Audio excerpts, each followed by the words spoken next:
Ezt a regényt azért választottuk, mert egyrészt egy ilyen erőteljes problematikaként robbant be ugye a mai kortárs regényirodalomban, és tulajdonképpen én úgy vettem észre, hogy tehát nagyon más nem is ment ilyen jelentőség számba, mint ez a regény. Tehát mondjuk a Dragománygyörgynek a mágiája volt, ami még ilyen úgy futott tulajdonképpen, ami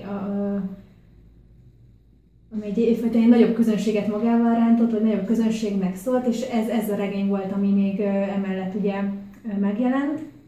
És ugye mind a kettő regény például ugye nagyon hosszú ideig íródott, ezt is lehet tudni ugye az íróktól is, meg ugye magának a közönségnek is ez végül is így lett tálalva, úgyhogy és hát akkor meg ugye persze nem tudtuk, hogy ugye ez a regény fogja nyerni az Egon-díjat, bár azért voltak sejtéseink. És igen, tehát tulajdonképpen ezért.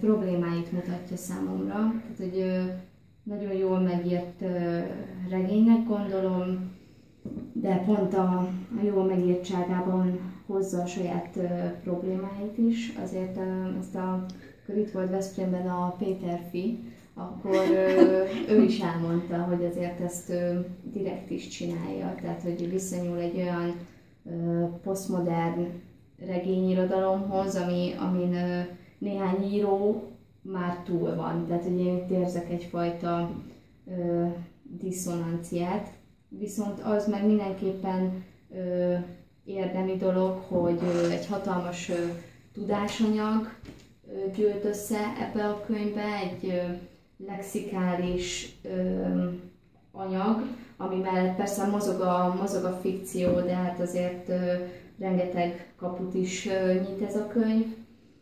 Ugyanakkor a problémáim miatt van bennem egyfajta gát is, ami miatt... Most milyen problémák? Vagy most nem tudom, hogy hirtelen kapni, mire gondolsz, de... Problémáim azok a regényel, hogy túl konkrét dolgokat mond ki. Tehát, hogy amit saját maga problematizál, akár az idegenséget, akár az európaiságot, akár a kolonista felfogás, azt nagyon-nagyon direkt módon tálalja. Tehát, hogy egyszerűen definíciószerűen ad meg irodalomtudományi, diszciplináris fogalmakat, amiket most már egy olyan pár éve azért mozgatunk a tudományban is, a művészetben is. És per pillanat, hogy ezt nyilván nem lehet annyira megfogalmazni, de most nem tudom, hogy ezen a regényen túl vagyunk, vagy innen vagyunk, és én azt gondolom, hogy túl vagyunk rajta. A túlkomponáltságot a Pogrányi Péternek a kritikájában, amit a Revizoron olvastam. Tehát, hogy most arra gondolsz, hogy amit mondtál, hogy túl nagyot markol és túl egész akar lenni, vagy mire gondoltál ezekre, amit említettél ezekre a definíciókra? Igen, tehát hogy azt is tehát ez nehéz ezt így elsőre megfogalmazni, mert nagyot markol, ugyanakkor bírja is az anyagot, de ahhoz, hogy ezt bírja, ezért saját magát is autoritár szerzővé kell tennie. Tehát, hogy azt gondolom, hogy hiába beszél egy női elbeszélő szavaival, még hiába teremt meg szólamokat, mégis uralja az egész regényt, mert egy akkora tudásbázist mozgat, amit maga az elbeszélő? Igen, maga az elbeszélő az elsődleges autoritár fogalma ennek a regénynek. Az, hogy... Tehát ezzel van mondod, hogy végig uralja? Tehát valahogy el kéne veszteni a vonalat, és aztán... Igen, egy kicsit keresőbbnek kellene lennie, nyelvkeresőbbnek. Tehát, hogy én például azt gondolom, hogy aki a felvilágosodás korabeli nyelvkeresésről, nyelvteremtésről, nyelvi zsákutcákról beszél, annak nem biztos, hogy a nyelvi biztonsága az ennyire egyértelmű.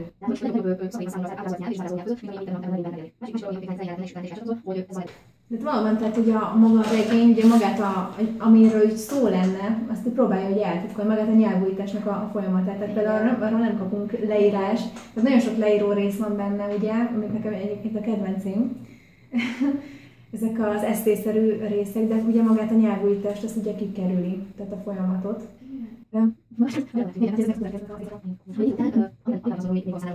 Ugye itt van a Sophie mondja valahol, hogy ez a táj, ez a nép még nem érett meg a leírásra, ez az ország nincs kész, és a nyelv, amellyel le lehetne írni, az sincsen kész.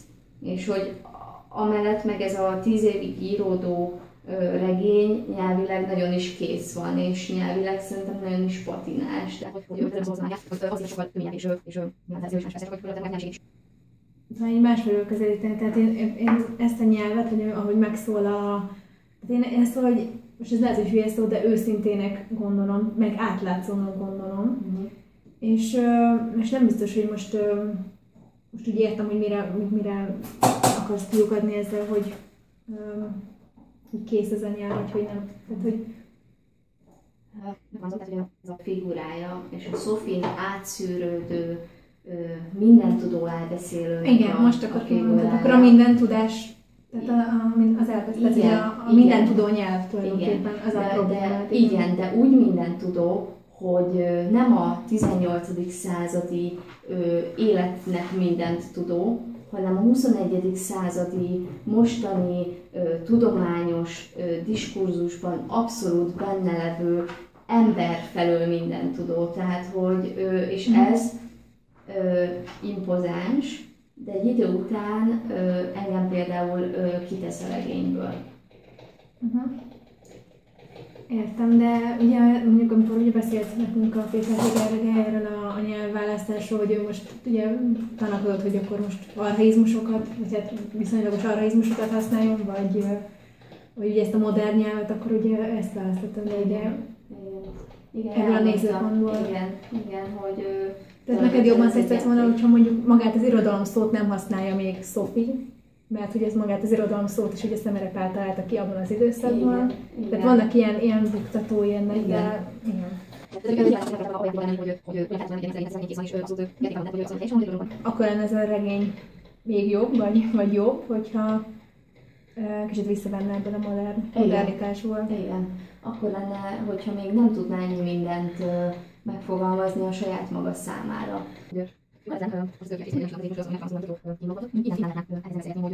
Fekete testtel szemben megfogalmazni saját magamat.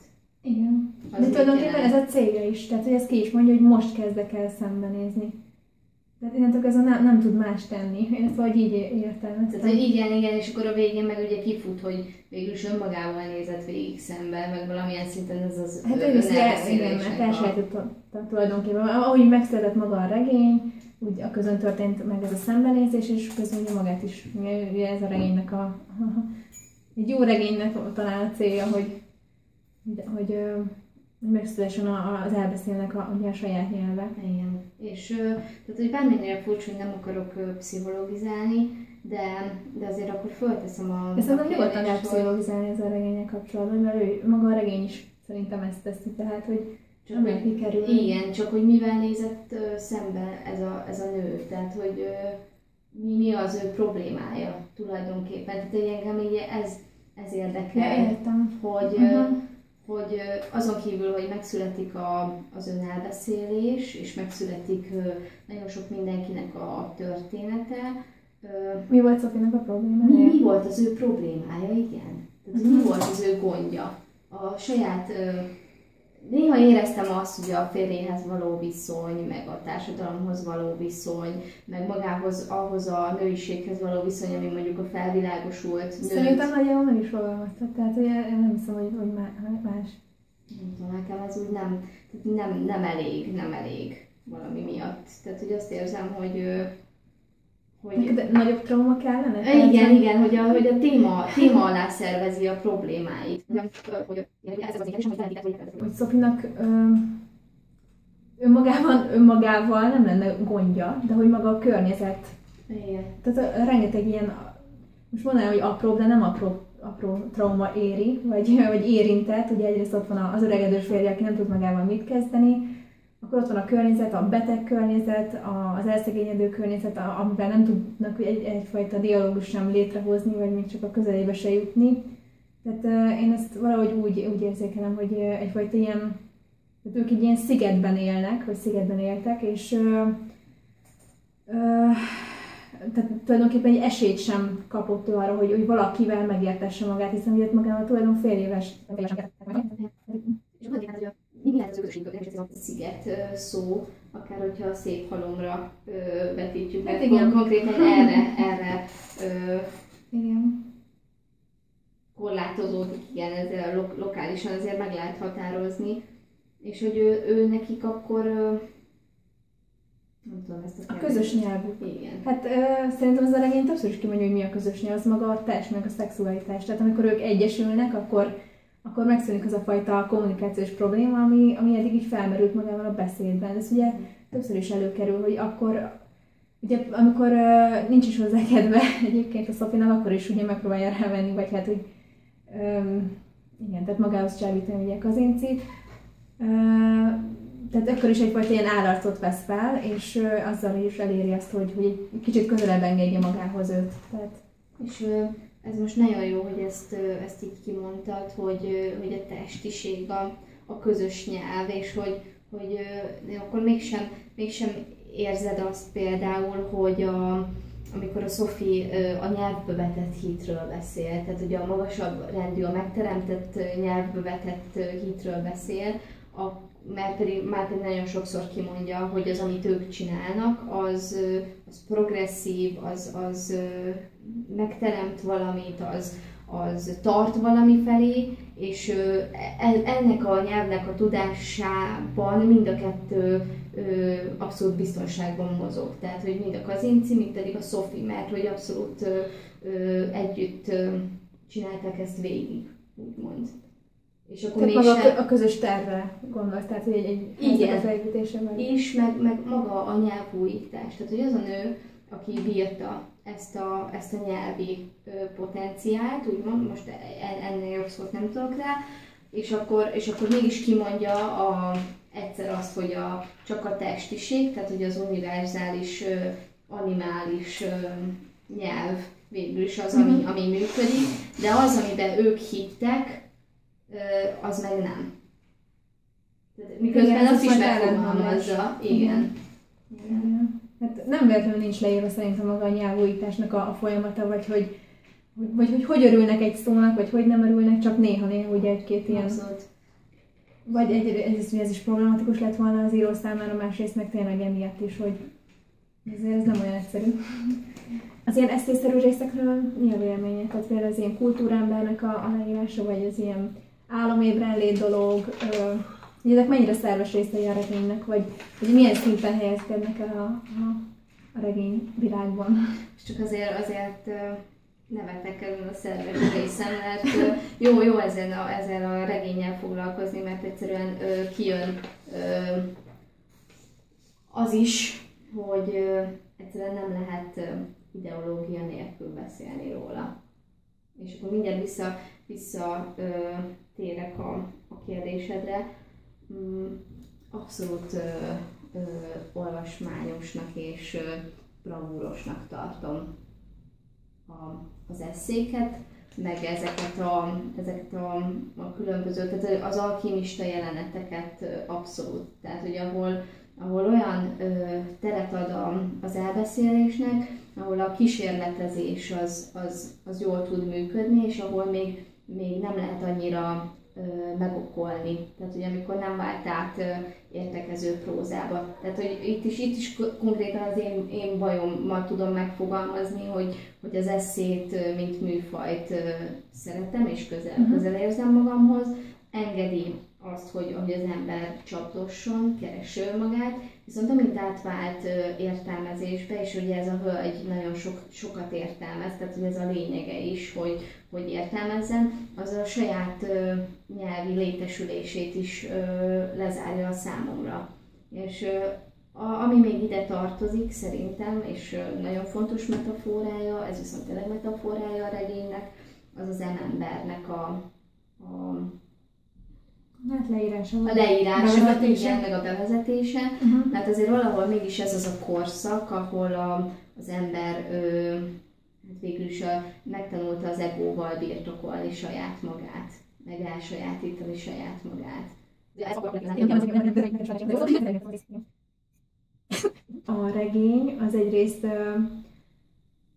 egyfajta ilyen művelődéstudományi regény is akar lenni.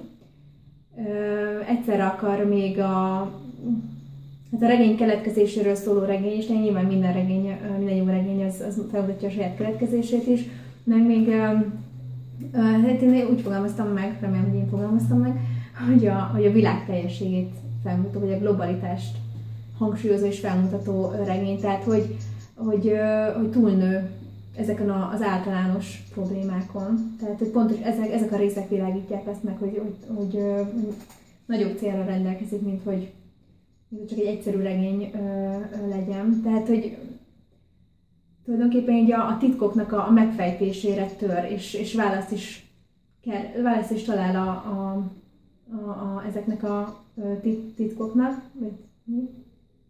Tehát amikor kimondja azt, hogy olvasnunk kell a világban lévő jeleket, ez nekem totálisan Foucault-nak a szavak és dolgok. Tehát, hogy ő ír pontosan ugyanezekkel a szavakkal.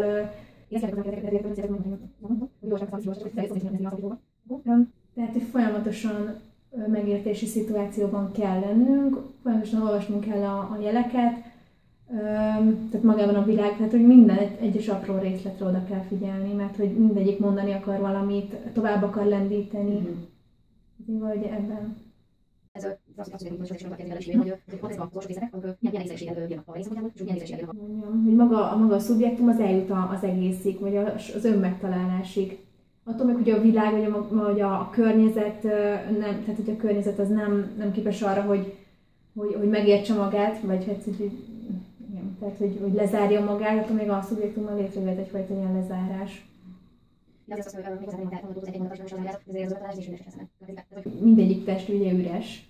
Tehát Kazinczy teste is üres, Sophie teste is üres, és hát tulajdonképpen a saját történetüknek a feldolgozott anyagával kell kitömniük a testüket.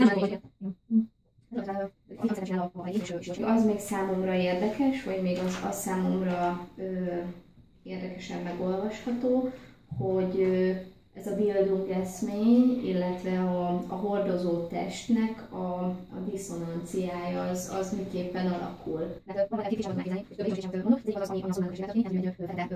Ugyanakkor itt van ez a Kazinczy, amit a regény egy másik vonalon működtet, egy regényen túli vonalon, tehát hogy azon a vonalon, amit mondjuk a magyarországi kánon Kazinczyval csinált, és azt, amit a Péterfinek az elbeszélője csinál a Kazinczyval. Tehát, hogy itt kétféle kitömésről van szó, és az egyik interjúban ezt ő fogalmazta meg, hogy Kazinczy az, aminek ábrázolom.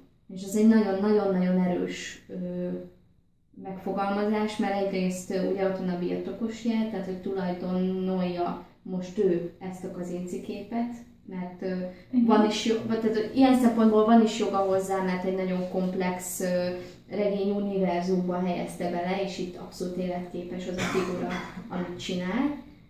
Az akkori korban, történelmi korban nem volt életképes ez a figura, az is megjelenik a regényben, ezt magunk is tudjuk, de a tananyagban, a mostani kánonban viszont az origópontunk. Nyilván a tananyagban nem azt a Kazinczy képet, tehát nem a vallomásos Kazinczyt rakják be nekünk, tehát amikor magában belemászik az emberbe, vagy a szubjektumba, vagy annak a gyötrődéseibe, akkor teljesen más, tehát ez egy teljesen más nézőpont, tehát hogy abszolút, tehát nagyon unalmas lenne, hogyha mi csak most a nyelvújításról hallanánk, meg nem tudom. Nem a regénynek a hiányosságának tudom be, hanem az életnek a rendező elvszerűség mentén való elsajátításának. Tehát, hogy ez akár lehet Foucault megint, mert vastagon benne van, hogy Tehát egy hatalmi diskurzus mit tud csinálni az emberekkel, és mit tud csinálni az irodalommal. Most teljesen mindegy, nem is politikai szinten, hanem olyan szinten, ahogyan berendezzük magunk számára az irodalmat. Azzal preparáljuk is. És ez benne van a most az van, hogy ez a hitlelemben, az az és hogy ez a miért lesz ez a test botrány? Miért mondja ezt a regénynek a vége felé, hogy botrányos? Hogy ez a test eddig ikon volt, meg nem tudom mi volt, nem írtam ki ezt a részletet, de és akkor van egy kettős pont, és azt mondja, hogy mostantól botrány. Mit jelent az, hogy az emberről leválasztható a bőre, és utána pedig azt csinál vele a környezete, amit tulajdonképpen akar, és olyan mennyiségű időkre konzerválja, ameddig csak akarja. Tehát, hogy mit jelent az, hogy elveszed a bőrödet?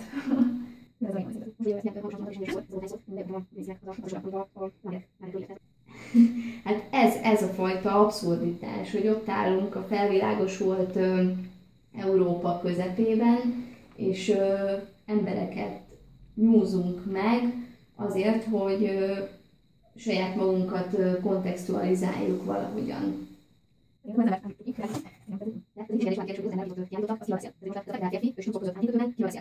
És akkor milyen jogon birtokol egy európai múzeum egy fekete testet? Pontosan amiatt, vagy igen, azért birtokolja, mert hogy magának a tudásvágynak tehát ebben az időszakban nem szabhattak határt, vagy nem szabtak határt, tehát hogy minden tehát olyan mennyiségű tudást halmoztak, vagy ekkor kezdődött ugye már az enciklopédiáknak a létrehozása, tehát hogy a maga a gondolkodás folyamat az azzal kezdődött, hogy nem volt gondolkodás, hogy meddig mehet el a gondolkodás, és ezért kellett mindent megörökíteni. Tehát, hogy ez a botrány szerintem egy nagyon érdekes vonatkozása a regénynek, tehát hogy nem merül ki ott, hogy nyilván erre van kifuttatva, hogy az emberi preparátum az mekkora botrány, de hogy ott előtte így a regény az kóstolgatja az olvasót szerintem. Tehát, hogy ez a szexualitásnak a különböző averziói, tehát hogy például a testvérszerelemnek a különböző megnyilvánulásai élesben leírva, aztán az alkímiának ugyancsak a szexualitással összekötött erőteljes és abszolút nem színezett leírása. Tehát, hogy az embernek a botrány mércéjét, a mai embernek a botrány mércéjét azért próbálgatja. Igen. És mondjuk itt számít a regényidő, hogy milyen érdekes, hogy az embernek a botrányra való reakciója, az ugyancsak nem lehet túlfeszíteni. Tehát, hogy van egy bizonyos limit, én azt gondolom, amit részvéttel tudunk elviselni. Tehát, hogy részvéttel tudunk benne lenni, és azt mondom, hogy azonosulni tudunk vele. A többit azt kint tartjuk. Tehát, hogy amire elmondjuk. Most arra gondolsz, hogy így bizonyos mértékig fel tudjuk fogni azt, hogy Sophie azt írja, hogy neki reggel magához kellett nyúlnia, stb. De hogy ahogy maga a regény így generálja ezt a testiséget, egy idő után már egy ilyen automatikussá válik. Igen.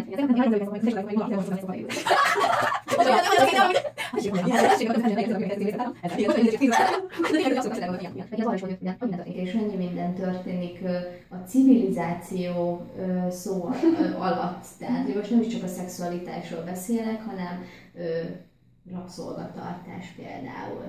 Tehát ugye a Szolymánnak a teste, illetve a Szolymánnak a történetbe kerülése, az a rabszolgaság európai történetbe kerüléséről is szól, és erről a Nemezé Mário is értekezett a történetben, de inkább azt mondja, hogy ez nem is és ez úgy jelentet. És vezetnek legények, vezetnek javulások, ott azért ilyen kis közéletben ezek.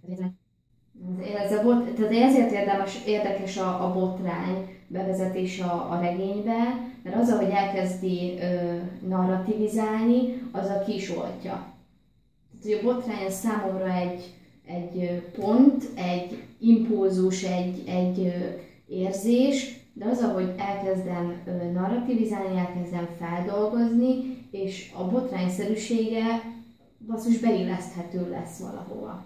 Értem, hogy mit mondasz, meg maga, hogy a regény is kimondja ezt a szót, hogy botrány. Tehát, hogy ugye tehát, hogy amikor beszélünk egy regényről, akkor általában mi mondjuk ki ezt a szót, hogy botrány, vagy általában így szokott lenni, és amikor maga a regény mondja ki ezt, hogy botrány, az tényleg egy olyan erős ilyen önreferenc dolog szerintem, hogy tényleg ez, amit mondasz, hogy így beilleszthetővé válik, és valamennyire feldolgozhatóvá is, vagy hát legalábbis közelít afelé. Igen. Mit jelent számodra az, hogy idegenség, vagy a regényben ugye számtalan ponton érinti ezt? Tehát hogy olyan mennyiségben, hogy szerintem nem tudunk ugye mindent megemlíteni, de tehát, hogy maga a szabadkőművesség, mint idegenség. Tehát nekem ez egy annyira vonzó világként van ott leírva, hogy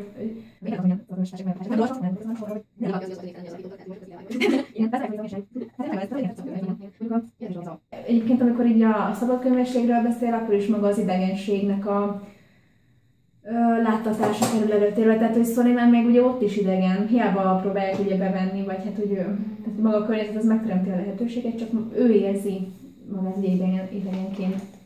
De erre a kérdésedre válaszolva, hogy ez az idegenség, és hogy valahogy jól is tetted fel a kérdést, hogy már a kérdésedben benne volt az én válaszom, hogy ugye annyi az idegenség a regényben, hogy jóformán minden idegen, és mindenhonnan valami idegen aspektus áramlik be.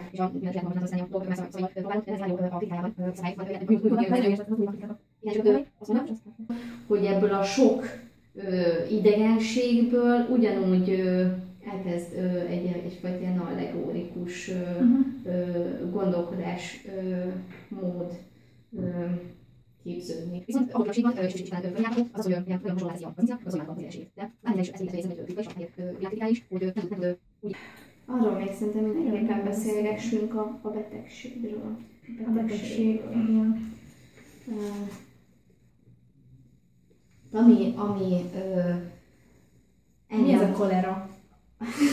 Nem akarom megtudni, hogy mi ez a kolera, de hogy milyenek a tétjeit a regényben. Attól függetlenül, hogy ez valós, szóval ugye Kazinczy Erdben hal meg, de hogy ezen megint ugye túllép, vagy alakít magát, hogy saját történet ez a kolera, vagy maga a betegség, ez mi van lenni? Igen. Most megint azt tudom mondani, hogy úgy kérdezel, ahogyan én válaszolnék. Tehát, hogy a kolera szerintem a regénynek a műfaját adja meg. Tehát ez tök érdekes. Beírjuk mindjárt a kolera, mint műfaj. Tehát, hogy alapvetően a betegségnek mindig van egy ilyen érdekes módon egy ilyen humán rendező ereje. Tehát, hogy generál egy káoszt, és akkor mindenki ugyancsak ezt meg akar örökíteni, meg akar menteni, át akar menteni. És azért gondolom azt, hogy ez műfajteremtő, mert valahol egy históriának tartom a kitömött barbárt. Tehát, hogy ez egy história, tehát ami fiktív, ugyanakkor összegző is, és folyamatosan működik alatta a betegség, mint egy olyan kór, ami nem válogat. Tehát, hogy ott... Pont ezt akartam most mondani egyébként, mert nem ezt, hanem az ellenkezőt. Tehát amikor azt mondod, hogy a kolera egy műfaj, pontosan azt akartam ehhez hozzáfűzni, hogy olyan, mintha egy ilyen egy szelektív erőként működne a regényben. Tehát, és ez pont ellentmond aznak, hogy mondasz, hogy tehát, hogy tényleg ez egy ilyen alakító, vagy ilyen, most nem akarok itt jogokzalani,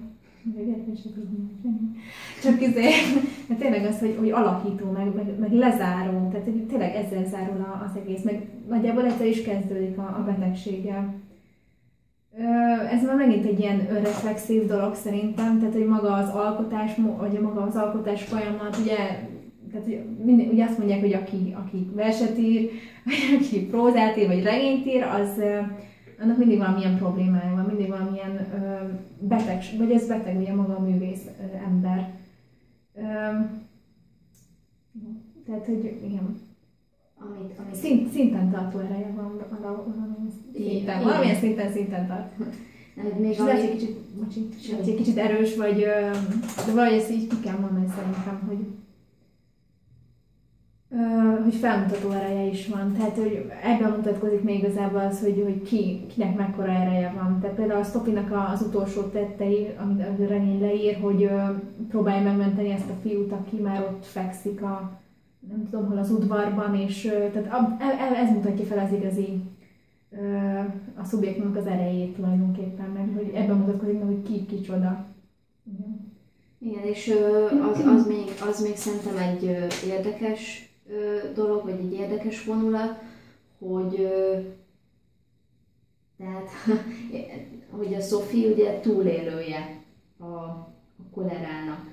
Viszont a Sophie az, aki azt mondja az édesapja tanítása után, amit te is mondtál még a beszélgetésünk elején, hogy minden olvasható a világban.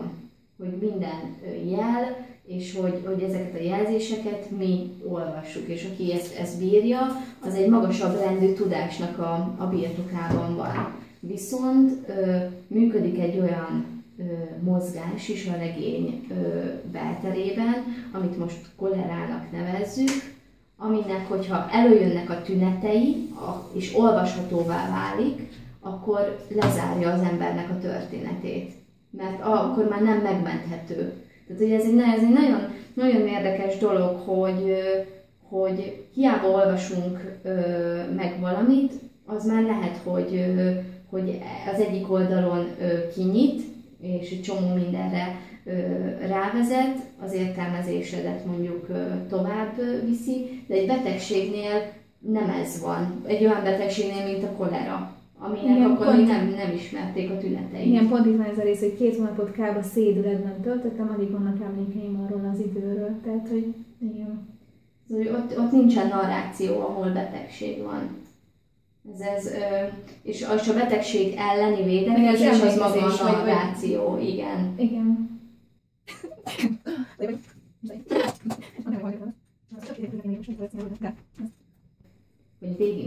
mindig úgy kezdődik, ugye, tehát hogy alapvetően a múzeumnak a leírásával kezdődik, hogyha jól emlékszem. Hát tehát, hogy a két jó, hát kocsikázik a Sophie, és akkor igen, tehát ugye a múzeummal kezdődik. És akkor leírja ugye ezeket az embereket, ahogyan megjelennek, ahogyan ott vannak, de hogy alapvetően a múzeum utána már nem kap hangsúlyos pontot. Az európai kultúrában a múzeum az egyik identitást létrehozó kulturális intézmény. És alapvetően az kerülhet múzeumba, kivéve ezeket az új, akár avantgárd, akár a post-avantgárd, neo-avantgárd, nem tudom milyen vonulatokat, ami lezárt. Tehát ugye amit már lexikálisan, leltárszerűen földolgoztak, be lehet illeszteni, igen, és akkor az utána nagyon sok mindenről mesél, úgy, hogy ott van.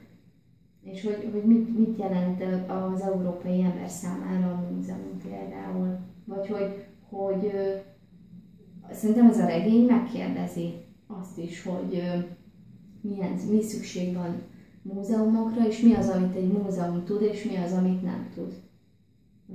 Nem tudom, csak ennyire, tehát egy ilyen téma, ami behívja a múzeumot is, és ugyanakkor azokról a problémákról beszél, ami egy múzeum terén belül megképződik.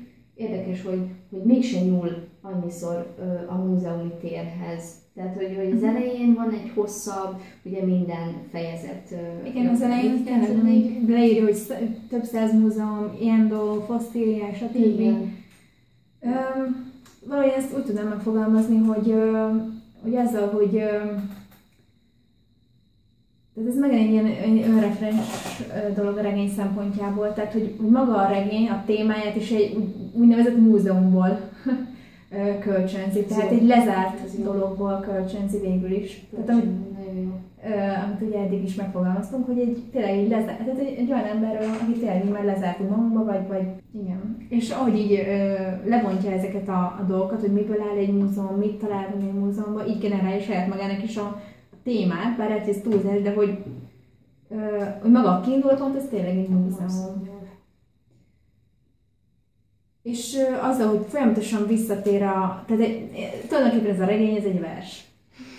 Tehát folyamatosan visszatér ez a 4 sor, lehet, hogy valahol őt nem tudom. Ezzel folyamatosan arra is figyelmeztet, hogy egy múzeumban vagyunk.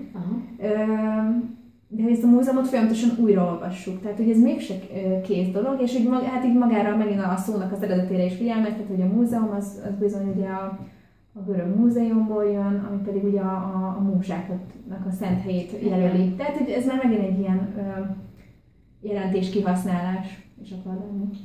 És akkor végül is abszolút akkor talán azt megfogalmazhatjuk, hogy ezért nem visz vissza a múzeumba minket, mert hogy most hozza létre azt a múzeumot. Egy újat, igen. Egy újat, ami majd megint lezáródik így a végén. És végül is a Sophie is oda kerül a Soliman mellé, vagy a Soliman helyére. Tehát, hogy azzal, hogy elsajátította ezt az embert, a helycserének végül is. És akkor kérdés, hogyha mondjuk te vagy én azonosulni tudtunk a regénnyel, akkor ez hányszoros helycsere? Tehát, hogy helycseréltél Sophie-val, helycseréltél Solimannal, vagy ott voltál-e a múzeumban? Igen, maga a regény az nyilván lezárja maga a regénytest így megfoghatóként lezárja a saját történetét, de az, hogy egy nő vagy egy alak bekerül egy múzeumban, pontosan nyitottá válik megint, tehát hogy tulajdonképpen tükröződik így másokban, és akkor ott is megképződik a saját történet, egy lezáratlan múzeum.